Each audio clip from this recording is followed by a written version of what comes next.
রাজরানী হওয়া কি শহরের উপর নির্ভর করে? সম্মান ভালোবাসা যেখানে পাওয়া যায় সেখানেই নিজেকে রাজা বলে মনে হয়।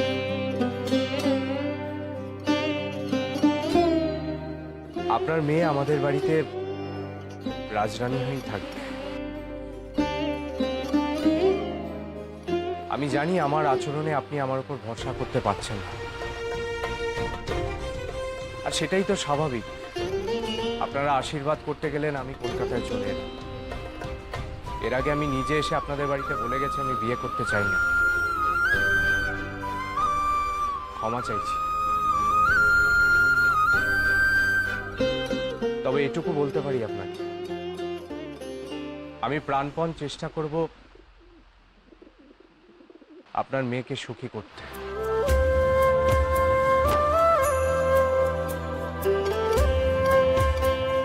আপনি হয়তো আমাকে তেমন একটা পছন্দ করেন না,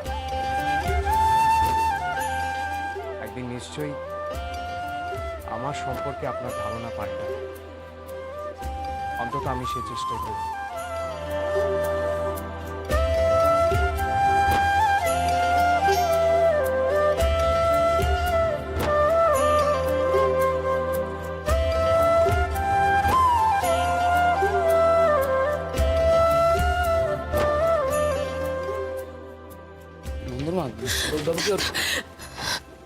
আবার কি হলো?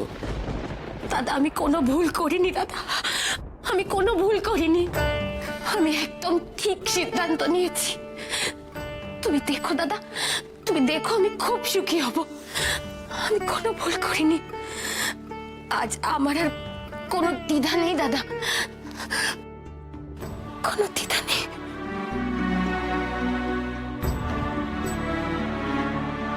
পাগলি একটা। ওখানে গিয়ে এত ননদ দেওরের মাঝে এই দাদাকে কি আর মনে পড়বে তোর? তোর হুকুম ছাড়া কি করে চলবো কে জানে।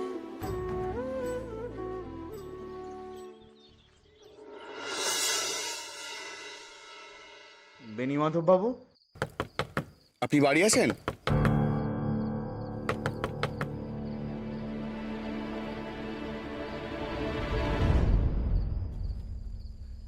অনন্ত ঠাকুরপো, তোমরা সবাই ফিরে এসেছো।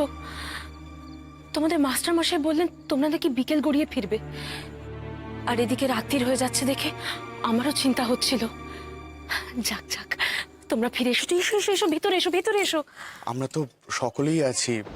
মাস্টারমশাই ভেতরে ছাত্র পড়াচ্ছে না তো? এতজনকে একসাথে দেখলে উনি আবার যদি বিপদে পড়ে যান। না না না না, এখন উনি কোনো ছাত্র পড়াচ্ছেন না। এসো তোমরা, এসো এসো এসো এসো। এসো।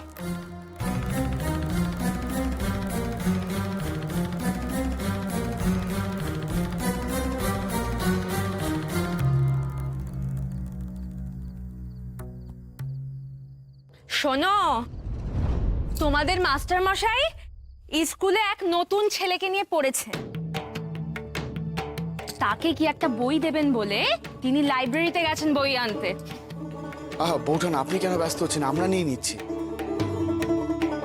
ওমা, সে কি কথা, ব্যস্ত হব না মানে? তোমরা কতদিন বাদে এলে বলো তো? বসো, খাবে।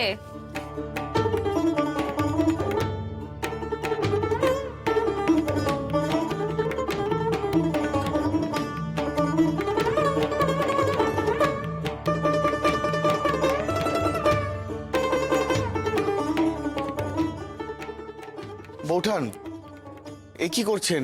মাস্টারমশাই এলে না একসাথে খেতুম। ওমা, তা আবার হয় নাকি? ওনার জন্য অপেক্ষা করতে হবে না, ওনার ফেরার কোনো ঠিক নেই। তারপর এক কাজ থেকে আরেক কাজে ছুটে যাবেন, আর ওনার জন্য অপেক্ষা করে বসে থাকতে গেলে না খিদের জ্বালায় তোমরা সকলে একেবারে শেষ। মুখগুলো দেখে তো মনে হচ্ছে সকাল থেকে পেটে কিচ্ছুটি পড়েনি।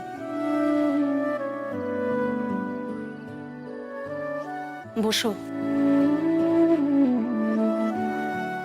এ খাবার তো আমাদেরও মুখে উঠবে না গো বৌঠান। জানেন বৌঠান, বারিন আর উল্লাসকরের ফাঁসির সাজা রদ হলো ঠিকই, কিন্তু তার থেকেও চরম সাজা হলো তাদের। সেই কোন সুদূরে আন্দামানে 14 বছর কতটা বছর কাটাতে হবে। উল্লাসকর বারিন্দার কতই বা বয়স বলো, জীবনে তো তার কিছুই পড়ে থাকবে না। তোমাদের মাস্টার মশাই কথায় কথায় বলেন, সরলা, কষ্টকে জয় করতে হয়, কষ্টকে জয় করতে হয়। কিন্তু অনন্ত, তুমি আমাকে একটা কথা সত্যি করে বলো তো, এই যে সমস্ত মায়েদের কোল খালি করে ছেলেপুলেগুলো ঘর থেকে চলে যাচ্ছে, এতে দেশের কি ভালোটা হচ্ছে শুনি? মন মেজাজ তো তখন থেকেই খারাপ হয়ে আছে বৌঠান। আর বারিন্দারা তো চাইলেও কারোর সাথে দেখা করতে পারবে না, তার মধ্যে ওই ইংরেজদের অত্যাচার। আচ্ছা, ওরা বেঁচে ফিরবে তো? ফিরতেই হবে।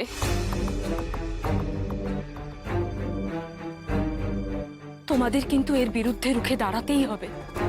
সেই আশাতেই তো বসে আছি বউটা। আপনাদের বাড়িতেই বা কতদিন এইভাবে বসে থাকবো বলুন তো? জানি না কবে যে আমাদের লিডার আসবে, তাতেও আসবে কিনা, ততদিন হয়তো আমাদেরকে এইভাবে চুপ করে বসে থাকতে হবে। সরলা,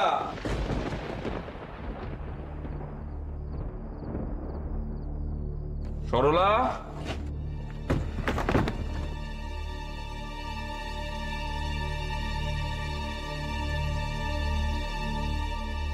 এ কি অনন্ত, তোমরা?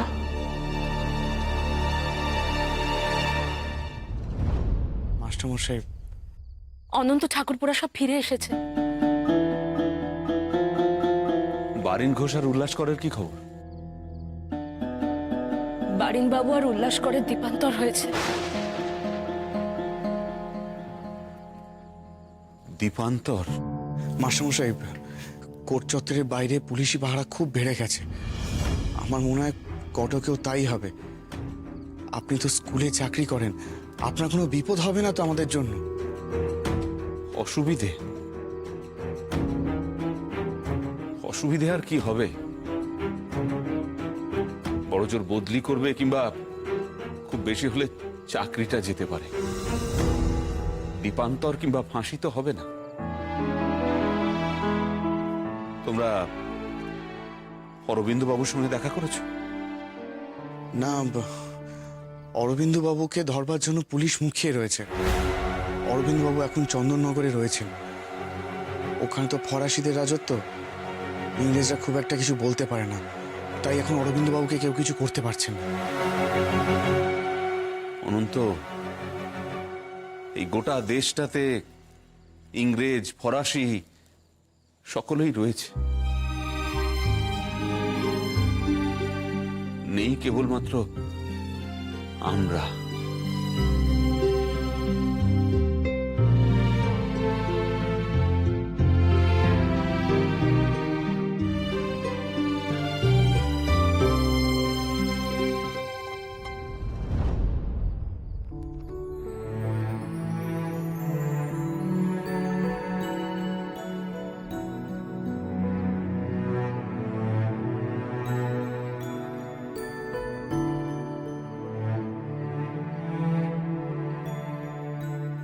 কিরে সুবি, তুই এখন এখানে ঘুরঘুর করছিস কেন? দিদি জানলে কিন্তু খুব রেগে যাবেন। ছোট মামা, সবার খাওয়া হয়ে গেছে? কেন, তোর কি আবার খিদে পাচ্ছে নাকি? জানিস, আজ আমি বড্ড বেশি খেয়ে ফেলেছি।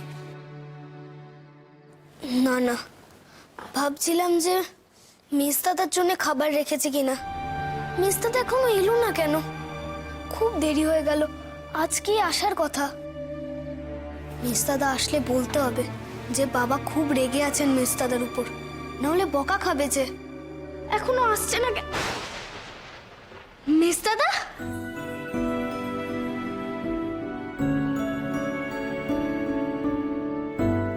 তোরা এই সময় এখানে কি করছিস? মিস দাদা শোনো না, পিছনের সিঁড়ি দিয়ে ওঠো, বাবার ঘরের সামনে দিয়ে যেও না। বাবা না তোমার উপর খুব রেগে আছেন। বাহ শরৎ, এই তোর বাড়ি ফেরার সময় হলো? আর সুবি, তুই ওকে বুদ্ধি দিচ্ছিস কি করে বাবা মশাইকে এড়িয়ে ওর ঘরে যাবে? ও না হয় ছোট শরৎ, তোরও কি বুদ্ধি শুদ্ধি সব লোক পেয়েছে? সুবি, রনো, তোমরা ভেতরে যাও।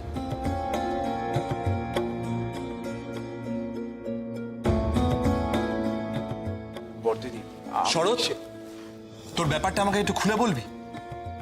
তুই দুম করে কলকাতা চলে গেলি, কাউকে কিছু জানানোর প্রয়োজন পর্যন্ত মনে করলি না, আর বলে গেলি কাকে? না সুবিকে। চুপ করে আছিস কেন? উত্তর দে। ও আর কি উত্তর দেবে সতীশ? ভুল হয়ে গেছে, ক্ষমা করে দাও, এই একটা কথাই তো জানে। হ্যাঁ রে শরৎ, বাড়ির কথা, মা বাবার কথা, কারুর কথা ভাববি না ঠিক করেছিস? দুম করে কলকাতা চলে গেলি কাউকে কিছু না জানিয়ে। বাড়িতে যে কি কাণ্ডটা ঘটে গেল সে খেয়াল আছে? বর্দিদি, আমি সত্যি বিচারে খবরের জন্য অপেক্ষা করতে পারিনি। তোকে আমি বিপ্লবী কাণ্ড কারখানার মধ্যে জড়াতে বারণ করেছিলাম শরৎ। আর কতবার বললে তুই বুঝবি বলতো শরৎ? তুই জানিস আজকে বাড়িতে কি হয়েছে? দিদি, বাবা মা চলে আসবেন, আসতে। কেন আসতে? কেন আসতে কথা বলবো ওর সাথে? আজকে ওর জন্য বাবা মশাইয়ের মায়ের মাথা হেঁট হয়েছে। ওকে আগে ভেতরে আসতে দাও প্রমি। ভেতরে এসো।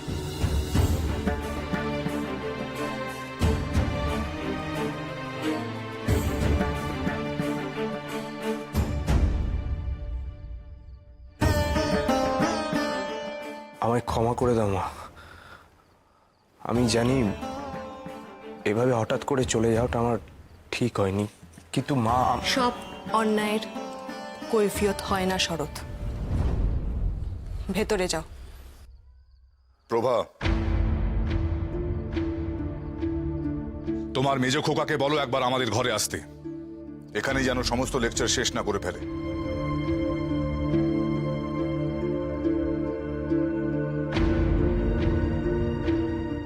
বাবা মিস্তাদাকে খুব বকবেন, তাই না ছোট মামা? বাড়ির ছেলে যদি পরিবারের প্রতি কোনো রকম কর্তব্য কর্ম না করে, তাহলে আমাদের সময় তাকে কি বলা হতো জানো? কুপুত্র। এটা আপনি কি বললেন? দেখেছো কত বড় অন্যায় করেছো তুমি? বাবা কতখানি কষ্ট পেয়েছেন। না না প্রভা, ও আজকাল বাবা মায়ের কথা শোনার বা নিজের কোনো কথা শোনানোর প্রয়োজনটুকু বোধ করে না আজকাল। বলো শরৎ, চুপ করে মাথা নিচু করে দাঁড়িয়ে না থেকে উত্তর দাও, কোন আক্কেলে তুমি কাউকে কিচ্ছু না জানিয়ে কলকাতা চলে গিয়েছিলে? আর যাওয়ার সময় তুমি তোমার ছোট ভাই সুভাষকে কোন শিক্ষাটা দিয়ে গেলে? পালিয়ে যাওয়ার? দাদা হিসেবে কি উদাহরণ তৈরি করলে তুমি? বাবা, আমি কেবল মামলার ফল জানতে। বারিন ঘোষ আর উল্লাসকর দত্তের মামলার ফলাফল জানাটা এতটাই প্রয়োজনীয় ছিল তোমার কাছে? এই মামলার ফল কাগজে বেরোতো না, তর্স হইল না। তোমাকে বারবার বলা হয়েছে শরৎ, এসবের থেকে দূরে থাকতে, কিন্তু তুমি কোনো কথাই কানে তোলো না। বাবার পা ধরে ক্ষমা চাও, বলো এই কাজ তুমি কখনো করবে না। কোনো প্রয়োজন নেই এসবের প্রভা। যে ছেলে নিজের মাকে দেওয়া কথা রাখতে পারে না, তার আবার পা ধরে ক্ষমা চাওয়া? কি করবে আর কি না করবে সেটা পরের কথা প্রভা। কেন করলো এটাই আমার প্রশ্ন। আজ তোমার কারণে অক্ষয় বাবুদের সামনে আমাদের প্রত্যেকের মাথা হেঁট হয়ে গেছে। তারা আজ তোমার আশীর্বাদ করবেন বলে এসেছিলেন, কিন্তু বাধ্য হলেন চলে যেতে, ফিরে যেতে। ছি ছি ছি ছি। আমাদের প্রত্যেকের মান সম্মান সব ধুলোয় মিশে গেল আজ তোমার জন্য। তোমার কাছ থেকে এই দায়িত্ব জ্ঞানহীনের মতন আচরণ আমি আশা করিনি শরৎ। আপনি এতটা উত্তেজিত হবেন না। বাড়িতে সবাই শুনলে কি ভাববে বলুন তো? শরৎ তো জানতো না যে আজকে আশীর্বাদ হবে, আর সেটা তো ওরা মেনে নিয়েছেন। তেমন হলে ও ক্ষমা চেয়ে বিভাবতীর বাবাকে একখানা চিঠি লিখবে। তুমি কিন্তু এসবের মধ্যে আর কখনো জড়াবে না শরৎ। আপনি রাগারাগি করবেন না, ও বুঝতে পারেনি। তুমি বারবার নিজের ছেলের দোষ ঢাকার চেষ্টা করো না প্রভা। শরৎ, যতবার ভেবেছি তুমি শুধরে গেছো, ততবার তুমি আমাকে ভুল প্রমাণ করেছো। বাবা মা হিসেবে কি আমাদের এটাই প্রাপ্য? আর তুমি কোন চিঠি লেখার কথা বলছো? একখানা চিঠি লিখে দিলেই হলো। দেখো গিয়ে বেয়ান ঠাকুরন এতক্ষণে কি কি কথা বলেছেন তাদের। কাল যদি একটা চিঠি আসে আর তাতে লেখা থাকে যে এই সম্বন্ধ তারা এখানেই শেষ করলেন, আমি অন্তত অবাক হব না। বাবা, আমি বুঝিনি ওনারা আশীর্বাদ করতে আসবেন। সবটা জানার পর আমি ওনাদের কাছে ক্ষমা চেয়ে এসেছি। তুমি ওদের বাড়িতে গেছিলে? এখানে এসব গোলমাল হয়েছে সেগুলো তুমি জানতে? যাতে ভুল বোঝাবুঝি না হয় সেই জন্য অজিতবাবু আমাকে নিজে ওনাদের বাড়িতে নিয়ে গিয়েছিলেন।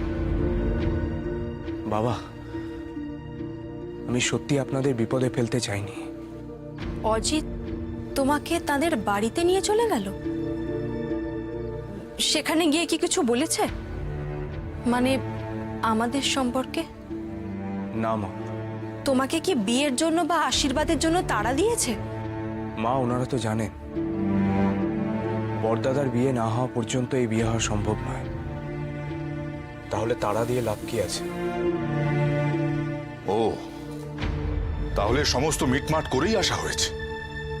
আমি বলেছিলাম কিনা প্রভা তোমাকে, তোমার মেজ ছেলে আজকাল বাবা মাকে কিছু বলার প্রয়োজনই বোধ করে না। আপনি তো ওকে পুরো কথাটা বলার সুযোগই দিচ্ছেন না। আচ্ছা, সেখানে গিয়ে তুমি আবার এটা বলনি তো যে তুমি কোর্টে গিয়েছিলে? এসব নিয়ে কোনো গন্ডগোল হোক আমি কিন্তু চাই না। সামনে তোমার দাদারও বিয়ে, তার শ্বশুর বাড়ির লোকজন এসব পছন্দ নাও করতে পারে। এসব বুদ্ধি থাকলে তো হয়ে গিয়েছিল প্রভা।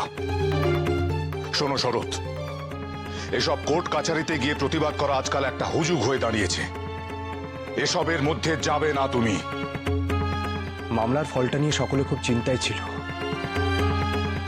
আমিও ছিলাম। বিপ্লবী বা দেশের কাজ বলে নয়, ফাঁসি তো এসবের ঊর্ধ্বে বাবা।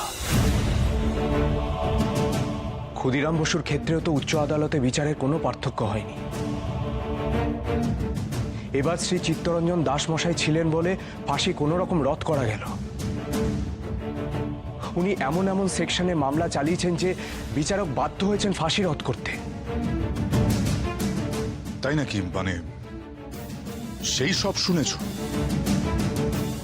শুনতে পারিনি, তার আগেই অজিতবাবু চলে এসেছিলেন। ঠিক কোন কোন সেকশনে মামলা লড়লেন দাসমশাই? একটু জেনে বলো তো আমায়। কোন কোন সেকশন হতে পারে? বলবো বাবা। বড়দিদি, শরৎকে দেখলে কিরকম আইনি পথে বাবাকে আটকে দিল? বুদ্ধি আছে বটে শরতের। না হলে বাবা যেরকম রেগে গিয়েছিলেন, আমি তো ভাবলাম আজকে শরৎকে না উনি ত্যায্য পুত্র করে দেন। নভেল পড়ে পড়ে তোমার মাথাটা খারাপ হয়ে গেছে বড়দাদা। যাও ভেতরে যাও। প্রভা, খাবার দাবার কিছু থাকলে দাও, নয়তো হাজারিকে বলো রান্না চাপাতে। দিদি হেসেলেই গেছেন। শরৎ, ভবিষ্যতে যেন এমন হঠকারিতা আর না হয়। আজ বাদে কাল তোমার আর সতীশের বিয়ে। সতীশ, তুমিও আসতে পারো, তবে হ্যাঁ, একটা কথা শুনে রাখো, তোমাদের মুখের দিকে তাকিয়েই এই বাড়িতে দুজন বউ আসছে। তাদের দায়িত্ব তোমাদের। আমি যেন কখনো না শুনি তাদের অযত্ন হয়েছে।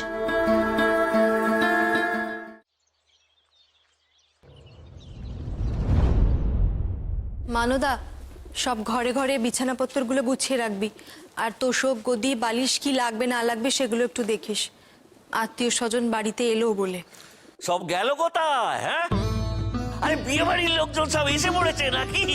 নাকি আমরাই দেরি করে ফেলেছি? হ্যাঁ, আরে পিসিমা পিসিমশাই আপনারা? থাক মা থাক। ঠিক আছে ঠিক আছে মা, ঠিক আছে ঠিক আছে, সুখে থাকো। মানদা, মালপত্রগুলো গাড়ি থেকে নামানোর ব্যবস্থা কর। প্রমি, দেখো কে এসছেন। যাই মা। পিসি দিদা, পিসি দিদা। থাক মা থাক থাক থাক, জমে উস্তি হ। ঠিক আছে রে মা, ঠিক আছে ঠিক আছে, সুখে থাক মা, খুব ভালো থাক। এনে ধর ধর ধর। মানদা মাসি, এ না, এগুলো ভেতরে রেখে দাও। কেমন আছিস মা, কেমন আছিস? তোর চিঠি পাওয়ার পরে আমি আর আমার চোখের জল ধরে রাখতে পারিনি রে প্রভা। যাকে কোলে পিঠে করে মানুষ করলো, সে প্রভার নাকি ছেলের বিয়ে। মেয়েদের বিয়ে হয়েছে ঠিকই, কিন্তু এখন আমার প্রভা এখন বৌমাদের শাশুড়ি ঠাকুরন হবে। হ্যাঁ তো প্রভা, জামাই কোথায় তাকে তো দেখছি না। পিসমা আপনারা এসে গেছেন? পিসমশাই, আপনাদের পথে আসতে কোনো অসুবিধা হয়নি তো? না বাবা, কোনো অসুবিধা হয়নি। বেশ বেশ। এই দেখুন, আপনারা এলেন আর সুখবরটা এলো। সতীশের জন্য যে পাত্রী আমরা স্থির করেছিলাম, তার বাবা মিত্তির মশাই বাড়িতে আসছেন বিয়ের পাকা দিন স্থির করতে। প্রভা, তাদের গুরুদেব জানিয়েছেন এখন আর কোনো অসুবিধা নেই বিয়েতে, সামনের অগ্রহায়ণেই বিয়ে। তাহলে আর কি, বিয়ে তো লেগেই গেল। পিসি দিদা, আজকের দিনটা তোমার জন্যই আটকে ছিল। আপনি এসে গেছেন, এখন আমি নিশ্চিন্ত। আমার দুই ছেলের বিয়ে কিন্তু আপনাকেই উতরে দিতে হবে। দেব রে মা দেব, তুই একদম চিন্তা করিস না। আমার নাতি বে বলে কথা, দিনরাত আমার মাথায় তো এইসবই ঘুরছে রে। শোন প্রভা, আমি কিন্তু ঠিক করে ফেলেছি, এই তোর সুবিকে নির্ভর করব। সে গেল কোথায়? সুবি, সুবি,